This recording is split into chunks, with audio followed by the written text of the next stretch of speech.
Well, did you happen to catch the scene in front of the White House this past Saturday? Here's a little, I'm from New York City, look back. The land of underground clubs, 4 a.m. pizza, and highest staff. They were everywhere. Massive, and I do mean massive crowds, voicing their concerns about big government and runaway spending, just to name a few. But is the White House, to which they walked, they were in front of the White House, all the way from the White House to the U.S. Capitol. Is the White House taking these protesters seriously? We report, you decide. I don't think it's indicative of the nation's mood. In fact, I don't believe that some of the angriest, most strident voices we saw during the summer were representative of the thousands of town hall meetings that went on around the country. They don't represent a mainstream view of this health care plan. My message to them is they're wrong. Washington Times columnist and blogger Amanda Carpenter is my guest now. She was at the D.C. protest this past weekend. Good morning, Amanda. Good morning. All right, so first of all, there's all sorts of controversy about media reports on how many people attended this event. Some said a few thousand, which is clearly wrong. Some said tens of thousands. Some D.C. officials unnamed said 75,000.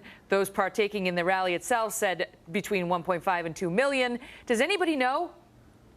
Well, I think the most accurate estimates have come from D.C. authorities, and even on the low end, they say 60,000 up to 75,000, which is an incredible amount of people who are coming on their own efforts to protest in D.C. on a Saturday morning. And so I think the organizers are certainly pleased with those numbers, although they suspect they may be higher. But is anybody who attended this event, and people came from all over to voice their concerns. A lot of these people, not normally activists, but saying that they felt compelled to show up because they're just so upset about what they see happening in terms of our government enlargement and so on and so forth, things I mentioned in the intro. Is anybody listening? Because I listened to Axelrod on Sunday, and I think the White House doesn't seem moved. Well, the White House didn't even want to stay in town. Of course, they scheduled the speech in Minnesota on Saturday on healthcare, which I think had the result of impacting the media's coverage of the D.C. protest because you had dueling events. You had essentially, I think, 15,000 people were the estimates going to the Minnesota healthcare debate, and yet somewhere between 60,000 and up in Washington, D.C. And I think this is one of the side effects of the Obama grassroots organizing because conservative and libertarian protesters have now realized we can do this too. We also believe in civic participation, and so they seize this as an opportunity to make their voices heard after seeing people on the other side doing it for the past year or so. But does it matter if the person they are trying to be heard by isn't hearing them? You know, I mean, if President Obama takes off to Minnesota as these people are coming to Washington, you know, if his top advisor is suggesting these folks and people like them at the town hall protests and their meetings, you know, earlier in the summer, you know, they're not representative of mainstream America, and they're turning a deaf ear to them, then what is the point? Well, what we heard from David Axelrod, I would argue, is a little bit more, it's better rhetoric than we heard over the summer when they were described as a right-wing mob. And so now they're just saying they're wrong. So I would argue some right-wing protesters would see that as an improvement. But the more the White House dismisses them, says their concerns aren't real, compares them to AstroTurf, it only galvanizes them further. And I think you're seeing the effects of that. Even the Associated Press is reporting this morning this may be the most toxic environment for Democrats since 1994. And that's a part of it. Do you think that if the shoe were on the other foot, and that, you know, if these were left-leaning protesters at George Bush's White House protesting a liberal cause of some sort, that it would have gotten the same treatment in the media, that it would have gotten the same maybe dismissive attitude from the White House? Well, we have examples to go by in recent history when you had Code Pink and other people protesting on Capitol Hill against the war, even Code Pinkers accosting Secretary of State Condoleezza Rice on occasion. And of course, that was replayed in the media over and over again without a lot of criticism.